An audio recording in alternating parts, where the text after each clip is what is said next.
The morning of March 6, 1981, Lübeck, Germany. A woman enters the courtroom on this day. She came in the hope that justice would finally be served. She did not stand out among the other people. No one noticed her, and especially no one knew that she carried a weapon with her. At some point, tired of listening to lies, she rises from her chair, pulls out a gun, and makes 8 shots at the defendant. She was taken away, and there was silence in the hall for a long time. This case shook the whole of Germany. For some, it was a manifestation of madness. For others, a cry of despair. To understand why this woman went there with a gun and why she pulled the trigger, you have to go back. To the home where she grew up. To the life where, for too long, there was no protection, no justice. The Bachmeier family story begins in post-war Germany. Like many back then, Marianne's parents were forced to leave their home. They ended up in one of the resettlement camps in Lower Saxony.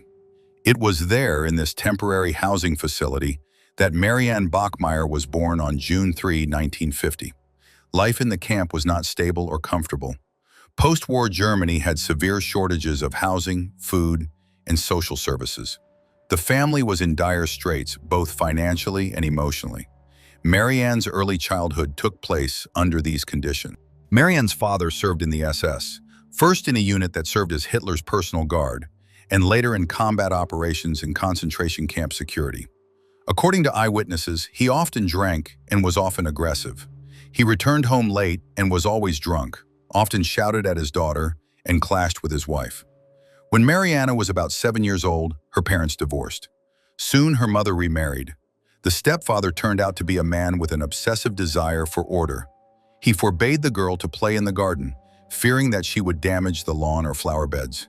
He set strict rules and demanded unquestioning obedience. Marianne refused to call him father, which made her stepfather very angry and, according to Marianne, provoked physical punishments. Unlike the first husband, the mother's new partner was openly violent. The mother did not intervene. In most conflicts, she took the side of the men.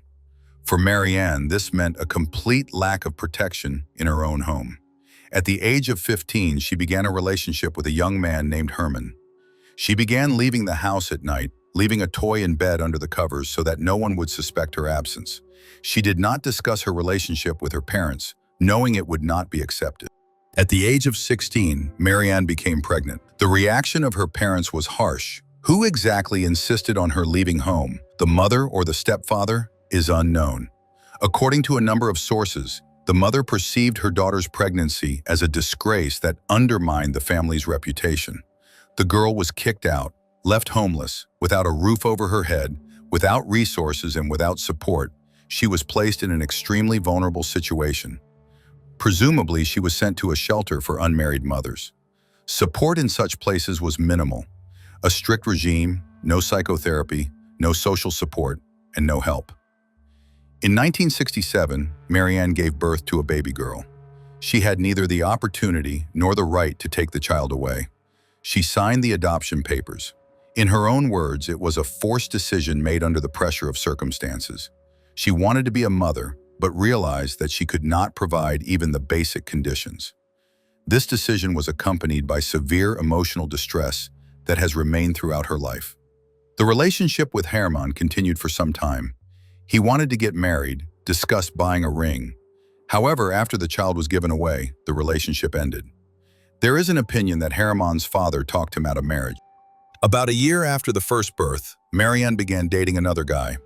This relationship was easy, without commitment, but she soon became pregnant again. She was 18. Like the last time, she had no housing, no stable job, and no family support. She and her boyfriend were homeless and were just trying to survive, sleeping wherever they could, scrounging for odd jobs. When her mother and stepfather went on vacation, Marianne and her boyfriend snuck into their house. There was no other place to stay. For a few days, they lived there secretly, trying not to make noise and not to attract attention. But one of the neighbors did notice them. But this man did not call his parents or the police. He waited until night, broke into the house with a gun and raped Marianne, threatening to kill her. She decided to file a police report. Despite her fear, despite her pregnancy, she did what not every adult woman would dare to do. The man was arrested. When questioned, he tried, as he often does, to shift the blame. He claimed that Marianne wanted to do it herself, a formulation too often heard in such cases. He was found guilty. The sentence was relatively short, probably about 2 years. There is no exact information. Marianne gave birth to her second child and signed the waiver again. Not because she did not want to be a mother. On the contrary, she dreamed of a large family, but simply did not have the opportunity to bring up and raise children. By the time she was 22, Marianne had started a new chapter. She got a job at a bar, a cheap, somewhat run-down place called Tapasa. It was a gathering place for students, marginalized people, those who didn't fit in. She rented a tiny apartment right above the bar. For the first time in a long time, Marianne had a roof over her head. Here she was quickly accepted for her beauty and wit. Soon Marianne had acquaintances, friends, and support. It was also there that she began dating the manager, Christian. Their relationship was unstable. They came and went, but it was he who got Marianne pregnant again. But this time it was different. She made the decision to keep the child, not because Christian was reliable. He left shortly after the baby was born. Not because she had a stable life. Money was still barely enough, but now she knew she wanted to be a mother. And probably also because thoughts of her first 2 lost children kept her busy. She could no longer give up her child again. On November 14, 1972, Anna was born, a beautiful girl whom Marianne loved immensely and had no intention of giving up. At that moment, she felt she could manage. Marianne always took Anna with her to work, put her to sleep on the back sofa, and spent time with her between shifts. The employees and regular guests got used to the child, treated her with warmth, and tried to help. Of course, these were not the best conditions for a growing girl. Cigarette smoke, noise, beer, and drunk guests. But Marianne tried her best to give her daughter everything she could. After the birth of her daughter, Marianne made another important decision: to undergo sterilization. She could no longer take the risk of getting pregnant, being left alone, and having to choose between her child and survival. Anna grew up open and cheerful, but she matured early, and that became part of the problem. Marianne did everything she could to give her daughter some support, but there were few opportunities. After her shift at the bar, she would come home tired, often drunk, and simply pass out until evening. During this time, Anna was left alone. This did not mean that Marianne did not love her daughter. On the contrary, Anna was the only thing that gave her life meaning. Those around her said that Marianne herself understood that this was not right, that it was too hard for both her and the child. The morning of May 5, 1980, was no different from any other. Marianne was sleeping after her night shift, tired and exhausted. Anna, as always, woke up earlier. She was already used to there being no adults around in the morning. She usually had breakfast by herself, got ready, and went to school. But that day, everything turned out differently. The day before, they had quarreled.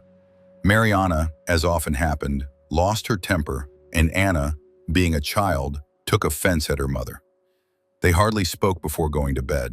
And when she woke up in the morning, the girl decided not to go to school to spite her mother.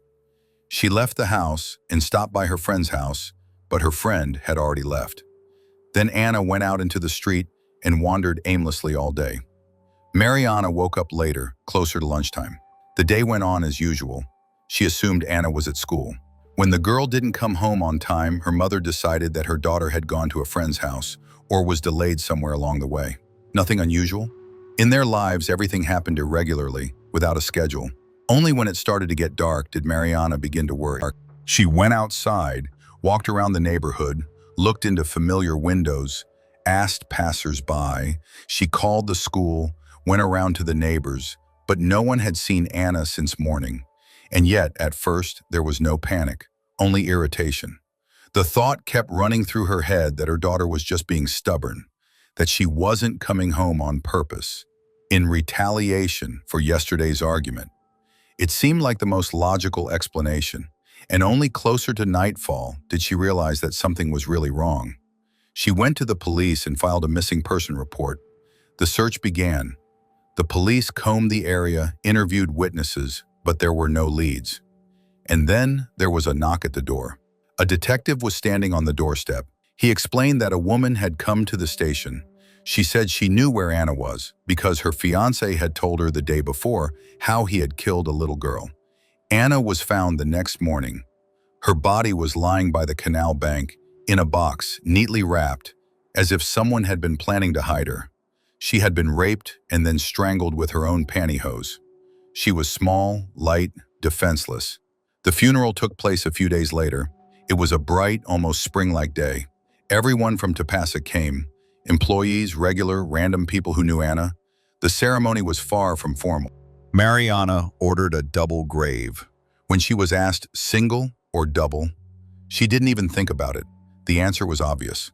She knew that when the time came, she would lie next to her daughter. After the funeral, Marianne's life changed. She hardly left her apartment and stopped taking care of her daily affairs. She literally lost the will to live because Anna was everything to her. But soon, Marianne's grief turned to anger and a desire to achieve justice at any cost. Klaus Grabowski was known to the police long before Anna's murder. In the 1970s, he was convicted twice for sexual crimes against young girls. At that point, he was already considered a dangerous repeat offender. After his second conviction, he was offered so-called treatment, chemical castration. This was part of judicial practice in Germany at the time. In exchange for a reduced prison sentence, the defendant could voluntarily undergo treatment. Grabowski agreed. He underwent the procedure and was soon released. Later, he stopped taking the drugs, regained his sexual function, and was no longer under supervision. At the time of Anna's murder, he lived only a few hundred meters from the apartment where Marianne lived. He was in a relationship with a woman who had children of her own. He worked as a butcher and led a normal life. No supervisory authority monitored his actions. According to the case file, on May 5, 1980, Grabowski noticed Anna walking down the street. He invited her to his home on the pretext that he had cats. Anna agreed. Once inside the apartment, he assaulted her and then strangled her with her tights. Later, he put her body in a cardboard box and took it to the canal. The next day, his common-law wife contacted the police. According to her, when she came home that evening, she found Klaus in a state of hysteria. He began to tell her that he had killed the child and described in detail how it had happened. She passed his confession on to the law enforcement authorities. Grabowski was arrested immediately. During questioning, he confirmed his guilt, but refused to admit to sexual assault. He claimed that the girl had allegedly tried to provoke him and that he had acted out of fear that she would frame him. This testimony was documented but not taken seriously. The investigation classified the act as murder committed with particular cruelty. However, the investigation was unable to establish with absolute certainty whether sexual assault had taken place on the day of the murder. The condition of the body, the time it had been lying on the street, and the specifics of the examination did not allow for an unambiguous conclusion. For Marianne, this was a second blow, not only from the realization of how her daughter had died, but also from who the murderer turned out to be. He was a man already known to the system. He had already committed similar crimes, gone through court, through examinations, through treatment.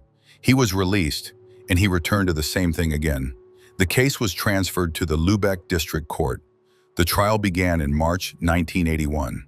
In Germany, cases of this level were heard by a jury and under close public scrutiny. From the very beginning, the parties behaved harshly and aggressively. The prosecution relied on the defendant's own confession, the testimony of his partner, and his previous record, which included 2 convictions for similar offenses. The main emphasis was placed on the fact that a person who had already gone through the punishment and treatment system should not have been allowed to come into contact with children. The defense took a different approach. They tried to portray Grabowski as an unstable person whose behavior was allegedly the result of hormonal imbalances caused by a course of chemical castration. They cited the side effects of the drugs and claimed that at the time of the crime, Grabowski was in a state of hormonal imbalance, which partially impaired his ability to control himself. In addition, the defense emphasized the image of Marianne and Anna herself. Claims were made that the girl allegedly often walked around unsupervised, and her mother worked nights at a bar where the child spent a lot of time among adults. The defense emphasized that the family was dysfunctional, that the girl did not receive proper care, and that this was allegedly the reason for the tragedy. According to the lawyers, the defendant himself did not commit violence. He only killed the girl who was trying to blackmail him. Such statements provoked a sharp reaction. Marianne was forced to listen as the man who killed her daughter and his lawyers not only denied the obvious, but also effectively placed part of the blame on her. Grabowski behaved calmly, spoke clearly, without emotion. His statements did not look like remorse. They were more like an attempt to justify himself, using every opportunity, including the image of a 7-year-old child as a source of threat. He tried to convince everyone that a little girl could really provoke an adult to such actions. A psychiatric examination found Grabowski to be sane. The court concluded that he was fully aware of the nature and consequences of his actions. The trial was tense. The media followed every day of the proceedings. Society was divided. Most people condemned Grabowski, but broader issues began to be discussed. How the criminal rehabilitation system works, the effectiveness of chemical castration, the responsibility of child welfare and supervisory authorities. For Marianne, participating in this process became a constant source of pressure. She was not just a witness. She was repeatedly faced with the need to prove that her daughter was not a problem child, but a 7-year-old girl who had simply trusted the wrong person. The judge repeatedly asked her tough questions, implying that Marianne was a bad mother. It felt as if she was on trial, not the man who raped and brutally murdered Anna. Each hearing was a reminder not only of Anna's death, but also of the fact that the girl's life could be used in the interests of the defense, and her memory could be discredited. March 6, 1981, the third day of the Klaus Grabowski trial. It was a cold and rainy morning. There were no metal detectors at the entrance, and no personal searches were conducted. At the time, this was not considered necessary. A few minutes before the hearing began, spectators entered the courtroom. Among them was Marianne Bachmeier. She walked in without much attention from security. She was wearing a long green coat. In her bag was a .22 caliber Beretta pistol. She had purchased the weapon shortly before. Later, she would say that she had bought it from an acquaintance at the bar where she worked. When Klaus Grabowski was led into the courtroom and seated at his place, Marianne stood up, took out her weapon, and approached him at a distance of several meters. She fired 8 shots. 6 bullets hit their target, his back and torso. 2 hit the walls. Grabowski leaned over the table, then fell to the floor. Death was almost instantaneous. The bailiffs reacted within seconds. Marianne did not resist. She put the gun on the floor. She was detained on the spot and taken out of the courtroom. During questioning, she confirmed that she had fired deliberately. She said she could no longer bear what was happening. She claimed that she had not planned the murder in advance, but had purchased the weapon for self-defense after her daughter's death. However, in reality, the gun had been loaded and hidden in advance. A few days before the crime, Marianne practiced shooting and hitting the target. She went to court with the gun without attracting attention. She acted quickly and precisely. Immediately after her arrest, she was ordered to undergo a psychiatric evaluation. As part of the initial assessment, the psychologist gave her a blank sheet of paper and asked her to write something. She wrote, "I did it for you, Anna." Below were 7 small hearts, one for each year of her daughter's life. The experts found her sane. There were no grounds to believe that she was acting in a state of psychosis. The incident immediately made the news. The story was extraordinary. A mother killed a man accused of murdering her child in a courtroom. The public reacted strongly. The day after the incident, newspaper and television stations received hundreds of letters. Many expressed sympathy, some expressed admiration. Headlines began to appear with words such as "avenging mother who took justice into her own hands." At the same time, preparations began for a new criminal case, this time against Marianne Bachmeier. She faced a full trial, possible charges of premeditated murder, and therefore a real prison sentence. The trial of Marianne Bachmeier began in 1983, 2 years after the incident. At that time, she was in custody. The defense repeatedly petitioned for her release on bail due to her health, citing suicide risks and psychological instability. But the court rejected these petitions. The prosecution classified Marianne's actions as premeditated murder committed with an illegally acquired weapon. As evidence, prosecutors pointed to the number of shots fired, the accuracy of the shots, the lack of any attempt to stop firing after the first bullet, and testimony recorded on the day of the incident. According to the judge, Marianne said, "I wanted to hit him in the face, but I could only hit him in the back." The police recorded similar statements in the arrest report. The prosecution considered these statements as evidence of intent and preparation. The defense insisted otherwise. According to their version, it was an act of passion. The lawyers argued that Marianne came to court without a specific plan to kill, but was pushed to the limit during the 3 days she spent at the hearings. They described the shooting as a spontaneous reaction to unbearable circumstances. They also cited facts from her biography as arguments. A history of domestic violence, early pregnancies, rape as a teenager, and a lack of support. All of this, according to the defense, led to Marianne's deep distrust of authority, including the court and the police. She did not believe that the system could fairly punish a man who had already escaped responsibility twice. The trial lasted several months. Ultimately, the murder charge was reclassified. The court found that Marianne Bachmeier had committed manslaughter, meaning that she understood she was killing a person, but did so without a premeditated plan. She was also found guilty of illegal possession and carrying of a firearm. She was sentenced to 6 years in prison. Marianne served 3 years of her sentence. The remainder of her sentence was suspended. Legally, this was a compromise. The court showed that vigilante justice cannot go unpunished, but took into account the circumstances under which it was committed. The public reaction to the verdict was generally positive. It was seen as confirmation that the court had heard not only the facts, but also the context. After her release in 1985, Marianne did not return to her former life. The press, initially loyal, shifted its focus.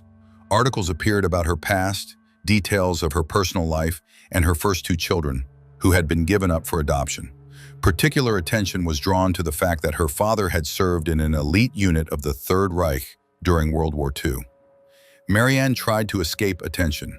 Shortly after her release, she married and moved with her husband to Nigeria, where he taught German.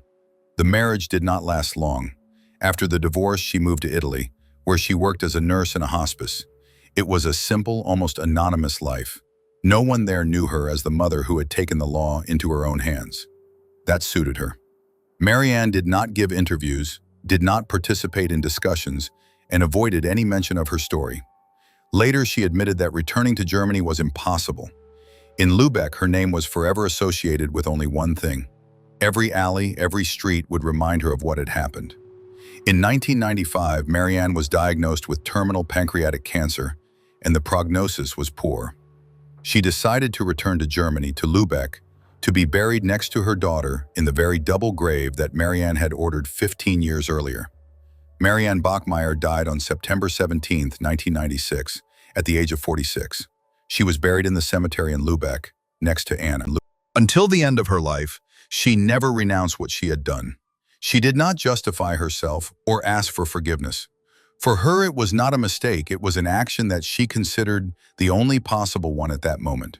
The story of Marianne Bachmeier entered Germany's criminal chronicles as one of the most discussed cases of vigilante justice. Her actions divided society. Some considered it an act of desperation, others a dangerous precedent that undermined the very idea of justice. After this case, security measures in court buildings in Germany were tightened. Searches, metal detectors, and restrictions on carrying personal belongings were introduced. Klaus Grabowski died before the verdict was handed down. Formally, he was never found guilty of Anna Bachmeier's murder. The trial was interrupted, and legally he remained a defendant. Marianne's story is complex and does not fit into simple definitions. She was not an ideal mother. She lacked resources, stability, and support. She made many mistakes. Her lifestyle did not correspond to the idea of what a family should be. But at the same time, she loved her daughter. With all the love she was capable of, was she guilty?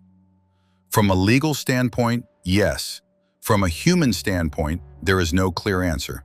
This story is not black and white. It is a story about a woman who had to grow up too soon, who had no one to help her, who survived as best she could, and ultimately lost everything she had.